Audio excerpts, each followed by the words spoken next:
আল্লাহ পাক কলম সৃষ্টি করে তাকদীর লিখেছেন। অতএব তাকদীর নিয়ে প্রিয় ভাইয়েরা বিচলিত হবেন না। আপনার তাকদীরে যা আছে আপনি পাবেন, যা নাই কোশ্চেন কালেও পাবেন না, ফুল স্টপ। আপনার তাকদীরে যা আছে আপনি পাবেন, না পেয়ে আপনি দুনিয়া থেকে যাবেন না, ফুল স্টপ। আর আপনার তাকদীরে যা নাই সারা দুনিয়ার মানুষ মিলে আপনাকে দিতে পারবে না। এই চিন্তাটা আগে মাথার মধ্যে সেট করেন। এই চিন্তা যার মধ্যে ইনস্টল করা আছে সে আত্মহত্যা করে না কখনো, সে হতাশ হয় না কখনো, সে ভয় পায় না, আল্লাহর পথে চলতে গিয়ে পিছু পা হয় না, সে জালেমের সামনে মাথা নত করে না। যার মাথায় এই চিন্তা আছে যে আল্লাহ যা লিখেছেন এটা হবে, যা লিখেন নাই সারা দুনিয়ার মানুষ মিলে সেটা হবে, সিম্পল। এর মধ্যে আল্লাহ পাক পরীক্ষায় ফেলবে, ওই বিষয়টা ডিফারেন্ট। আমি অবশ্যই তোমাদেরকে পরীক্ষা করব ভয় দিয়ে, ক্ষুধা দিয়ে, সন্তানের কি ইন্তেকাল দিয়ে, ফসলের ক্ষতি দিয়ে, সম্পদের ক্ষতি দিয়ে আমি পরীক্ষা করব।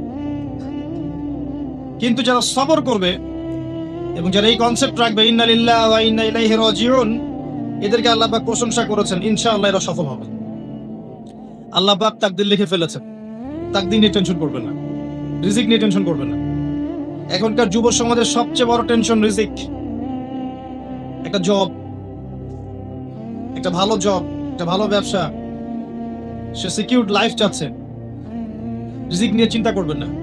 আপনার কাছে যে রিজিক আছে এটা আপনার কাছে আসবেই ইনশাআল্লাহ। হয়তো সময় লাগছে, এটা আপনার কাছে আসবে ইনশাআল্লাহ। আপনি হালালের উপর থাকবেন, ন্যায়ের উপর থাকবেন। আপনি অন্যায় পথে রিজিক সার্চ করবেন না। আপনার তাকদীরে যে রিজিক আছে আপনার কাছে আসবে ইনশাআল্লাহ। এবার আসেন, আল্লাহ পাক এরপরে সৃষ্টি করেছেন মহাবিশ্ব, এই পুরো মহাবিশ্ব। তাকদীর লেখার পরে মহাবিশ্ব কয়দিনে? ফি সিত্তাতি আইয়াম, 6 দিনে। মাত্র 6 দিনে আল্লাহ পাক পুরো মহাবিশ্ব সৃষ্টি করেছেন।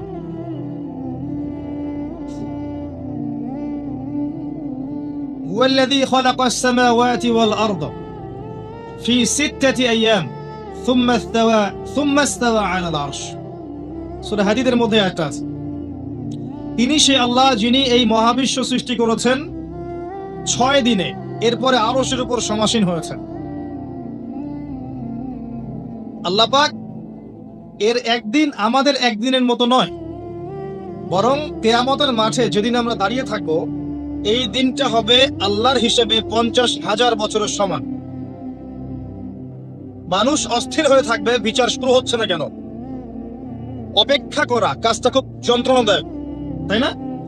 কারোর জন্য অপেক্ষা করা, অপেক্ষা করে আছেন, 1 ঘন্টা পর আসবে, এলো না, আপনি অস্থির হবেন। 2 ঘন্টা পর এলো না, 10 ঘন্টা পর এলো না, আপনি অস্থির হবেন, পায়চারি করবেন, বই পড়বেন, নাস্তা খাবেন, হাঁটাহাঁটি করবেন, আপনি ব্যাকুল হয়ে যাবেন। অপেক্ষা করা একটা ডিফিকাল্ট কাজ। কিয়ামতের মাঠে মানুষ 50,000 বছর অপেক্ষা করবে, বিচার শুরু হচ্ছে না কি জন্যে। সবাই গিয়ে ধন্না দিবে, প্রথমে আদম আলাইহিস সালাম, তারপরে নূহ আলাইহিস সালাম, ইব্রাহিম, মূসা, ঈসা আলাইহিমুস সালাম। আল্লাহর কাছে একটু সুপারিশ করেন, বিচার যেন শুরু হয় অ্যাটলিস্ট।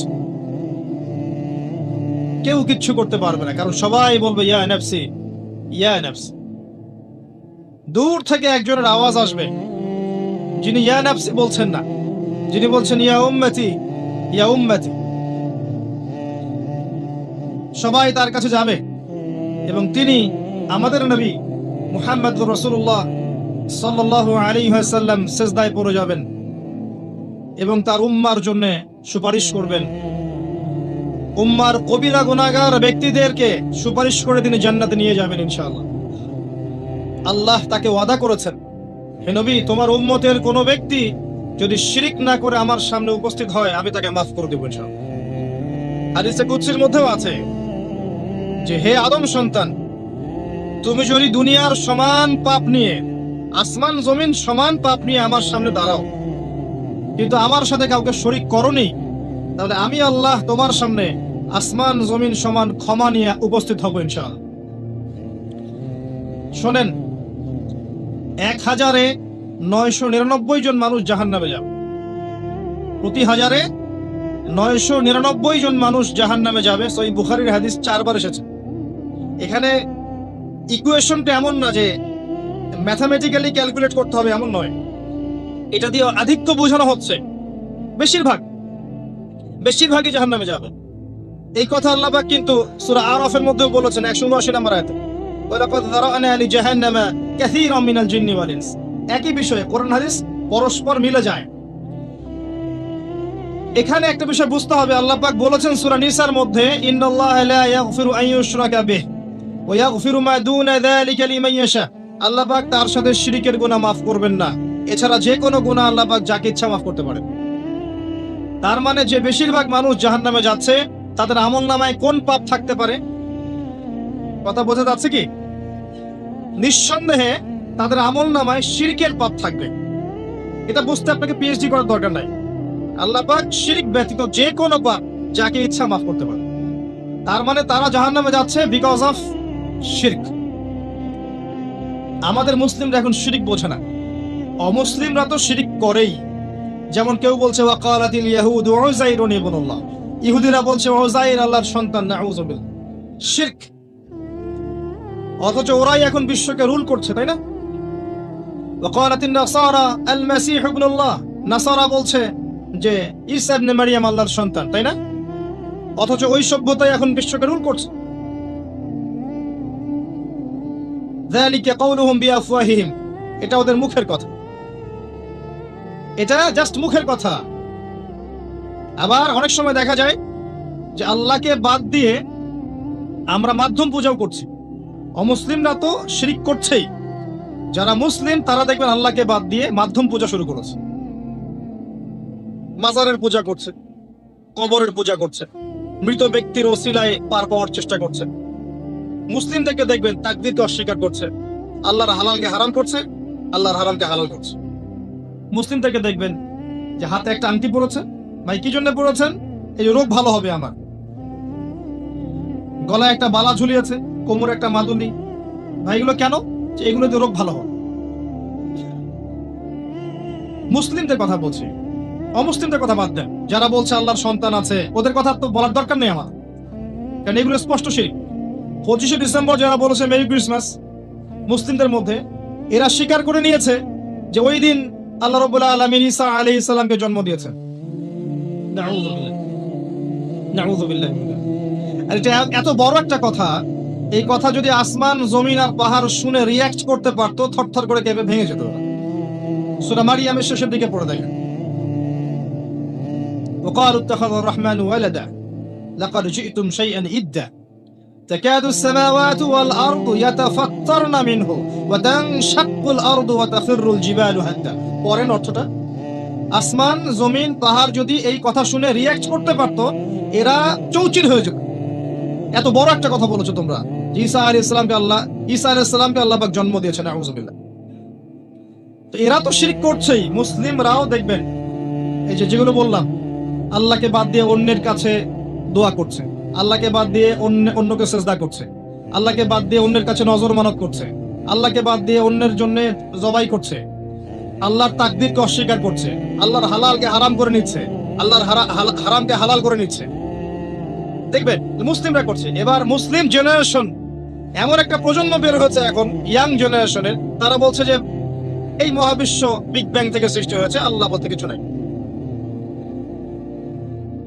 আপনি বোঝেন কি কারণে প্রতি হাজারে 999 পিপল জাহান্নামে কেন যাবে? কারণটা কি? শিরক। আর এই শিরকটা হচ্ছে আপনার চিন্তায়, আপনার কথায় এবং আপনার কাজে। চিন্তার মধ্যে শিরক। যেমন একজন ব্যক্তি চিন্তা করে আকীদা, যে আল্লাহ ছাড়া অমুকও সন্তান দিতে পারে।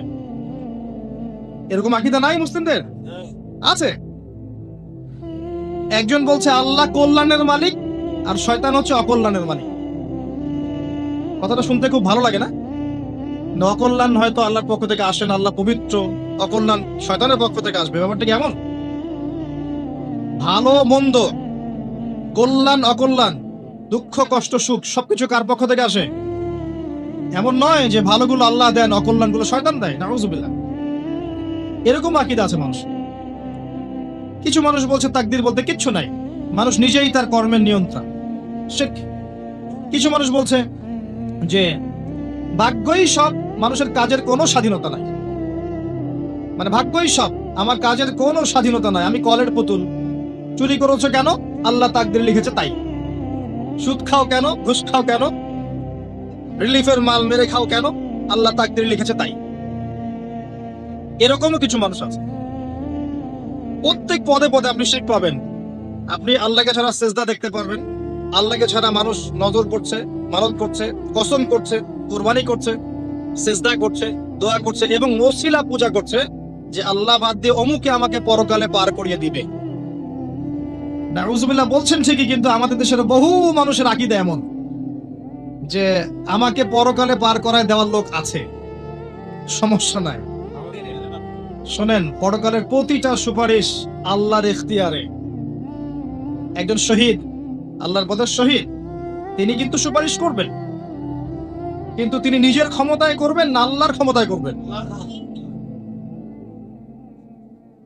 আলেম, হাফেজ, আল্লাহর পথের যারা মুজাদ্দিদ ছিলেন, আল্লাহওয়ালা আউলিয়া মানুষ, নবীগণ, সিদ্দিকগণ, সুহাদা সুপারিশ করবেন নিজেদের ক্ষমতায় না আল্লাহর ক্ষমতায়।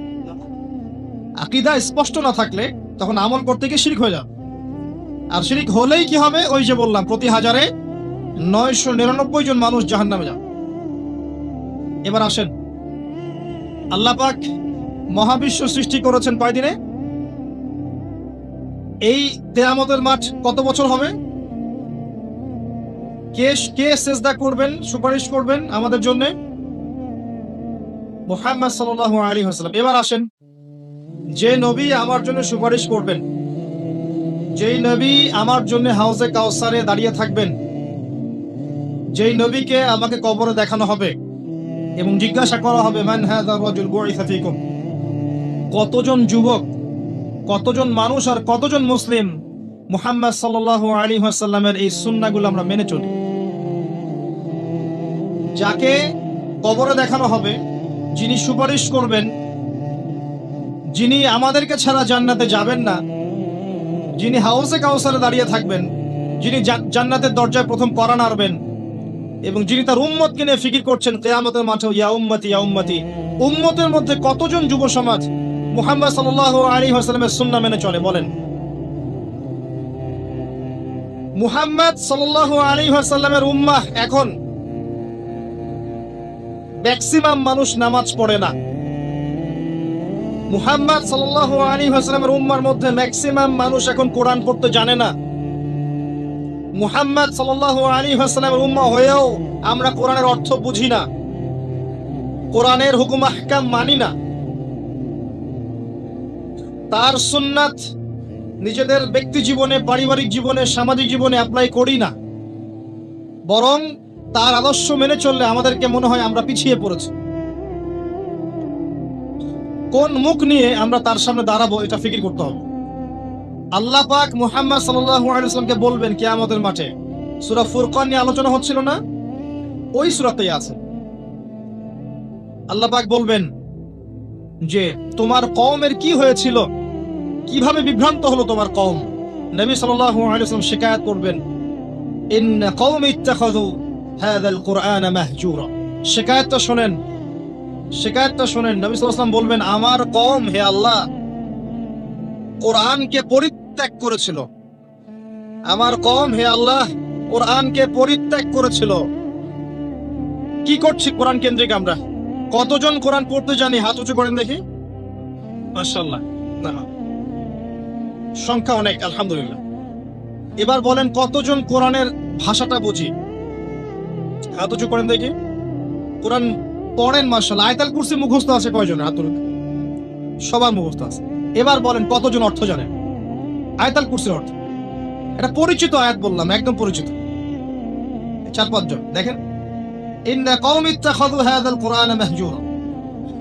যে কিতাবের ভিতরে ঢুকতে পারিনি আমরা, তার হুকুম আহকাম, বিধিবিধান কেমন করে বাস্তবায়ন হওয়া সম্ভব? বলেন। আল কোরআনের আলো যে ঘরে ঘরে জ্বালাতে চাই আমরা, প্রত্যেক ঘরের মানুষ যদি কোরআন না পড়ে, না বোঝে, কিভাবে চলবে আমাকে বল? শুধু স্লোগান দিয়ে চলবে? শুধু শোডাউন করে চলবে? আইওয়াশ করে চলবে?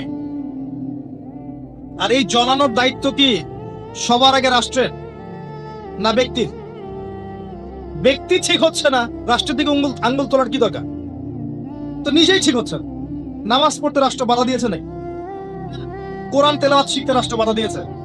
আরবি ভাষা শিখবেন, আপনি ব্যাকরণ শিখবেন, মাদ্রাসায় পড়বেন, কোরআন হাদিস গবেষণা করবেন, রাষ্ট্র বাধা দিয়েছে? নিজেই ঠিক হচ্ছে না, মানুষের দিকে আঙ্গুল তোলার সময় মাশাল। আপনি তো এমন একটা যুগে আছেন, এখন এমন একটা সমাজে আমরা এখন বসবাস করছি, যেই সমাজে এবং যেই বিশ্বে বৈশ্বিক কন্ট্রোলটা মুসলিমদের হাতেই নাই। পুরো বিশ্বের কন্ট্রোলটা মুসলিমদের হাতে নেই এখন।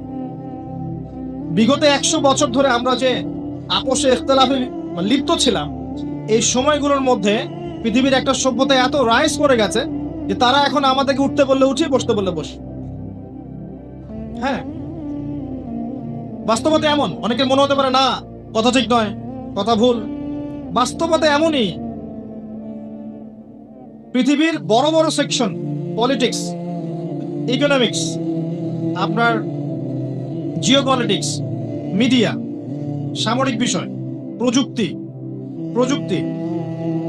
শিক্ষা এবং দর্শন, এই সমস্ত বিষয়গুলো এখন পশ্চিমা সভ্যতা নিয়ন্ত্রণ করে। জান, আপনার মনে হতে পারে না কথা সম্পূর্ণ ঠিক নয়, কিন্তু বাস্তবতাটা এমন। অথচ সংখ্যায়, ভৌগোলিক দিক থেকে, আয়তনে, জনবলে, প্রাকৃতিক সম্পদে মুসলিমদের যে সেরা কেউ নাই পৃথিবীতে। তারপরেও আমাদের এই অবস্থার কারণ কি জানেন? ওই যে ইন্না কওমি ইত্তাখাযু হাযাল কুরআনা মাহজুর, আমার কওম আল্লাহ কোরআন থেকে দূরে ছিল, কোরআনকে পরিত্যাগ করেছে। কারণগুলো বলছি শোনেন। কারণ হচ্ছে কোরআন থেকে দূরে থাকা, কারণ হচ্ছে নবী সাল্লাল্লাহু আলাইহি ওয়াসাল্লামের সুন্নাহ থেকে দূরে থাকা, আপোষে ইখতিলাফ, বিভেদ, অনৈক্য, কারণ হচ্ছে আপোষে গীবত, তহমত, গাদা ছড়াছড়ি, সমালোচনার সংস্কৃতি, কারণ হচ্ছে আমাদের হারাম রিজিক, কারণ হচ্ছে পারিবারিক আদর্শের মূল্যবোধের অবক্ষয়, কারণ হচ্ছে দুর্নীতি, করাপশন, কারণ হচ্ছে বিশ্বকে চ্যালেঞ্জ করার মানসিকতার অভাব, কারণ ধৈর্যের অভাব, সাহসের অভাব, কারণ হচ্ছে সেই নববী যুগের ঈমান, আমল, তাকওয়ার অভাব। উমর রাদিয়াল্লাহু আনহুর যুগে আমরা এমন ছিলাম? উসমান রাদিয়াল্লাহু আনহুর সময় এমন ছিলাম? আলী ইবনে আবি তালিবের সময় এমন ছিলাম? আবু বকর সিদ্দিকের সময় এমন ছিলাম? উমর রাদিয়াল্লাহু আনহুর যুগে ওই খেজুর পাতার মসজিদে বসে একটা হুঙ্কার ছাড়লে রোমান সম্রাট হিরাক্লিয়াসের এই যে তখ্ত থরথর করে কেঁপে যায়। খেজুর পাতার মসজিদ, বসে আছেন, শুয়ে আছেন খলিফা মাটির মধ্যে, এই যে খেজুরের চাটাইয়ের উপরে। এই খলিফা যদি দাঁড়িয়ে একটা হুঙ্কার দেন, তাহলে রোমক সাম্রাজ্যের এই যে সিংহাসনের নিচের মাটি সরে যায়। ওদের কথা বাদ দেন, সাহাবায়ে কেরাম রাদিয়াল্লাহু আনহুম আজমাইন, তারা তো মাশাআল্লাহ জান্নাতের সার্টিফিকেট প্রাপ্ত। তার পরের জেনারেশনে আছে উমাইয়া খেলাফত, তখন কি আমরা এমন ছিলাম? দীর্ঘদিন, প্রায় 132 বছরের মতো তারা শাসন করেছে, তখন কি মুসলিমদের অবস্থা এমন ছিল? আব্বাসীয় খেলাফা, অনেক দিন, 500 মতো বছর তারা শাসন করেছে, তখন কি আমাদের অবস্থা এমন ছিল? হ্যাঁ, একবার এমন হয়েছিল। কখন জানেন? হালাকু খায়ের সময়। মঙ্গলদের নাম শুনেছেন? চেঙ্গিস খান নাম শুনেছেন? আচ্ছা, ওরা যখন বাগদাদকে আক্রমণ করেছিল, তখন মাত্র 40 দিনের ব্যবধানে বাগদাদকে তারা ধ্বংসস্তূপে পরিণত করেছে। কথিত আছে 10 লাখ, কেউ বলে 15 লাখ, কেউ বলে 20 লাখ মানুষকে 40 দিনের মধ্যে হত্যা করা হয়েছে। ম্যাসাকার। আপনাদেরকে একটা তথ্য দেই, যখন মঙ্গোলিয়ানরা বাগদাদকে আক্রমণ করছিল, তখনও কিছু মানুষ বসে বসে ইখতিলাফ করছিল যে কাকড়ার মাংস খাওয়া যায় কি যায় না। আমার কথা বুঝে আসে না? যখন মঙ্গোলিয়ানরা মুসলিমদেরকে আক্রমণ করছিল বাগদাদে এবং লাশের পর লাশ ফেলে দিচ্ছে, তখনও কিছু মানুষ বসে বসে তর্ক করছে, বাহাস করছে, কাকড়া খাওয়া জায়েজ না না জায়েজ। ওই সময় নিশ্চয়ই এটা গুরুত্বপূর্ণ কাজ ছিল নাকি? ওই সময় গুরুত্বপূর্ণ কাজ কি ছিল বলেন? ওদেরকে প্রতিহত করা নয় কি? এখন যারা মুসলিমদের সাথে এমন আচরণ করছে, এখনো কি আমরা সেই কাজই করছি না? এই মানসিকতা থেকে বের না হতে পারলে কি আমাদের উন্নতি হবে ভাই? মৌলিক কাজে আসে, প্রচুর পড়াশোনা করতে হবে। প্রথম কাজ।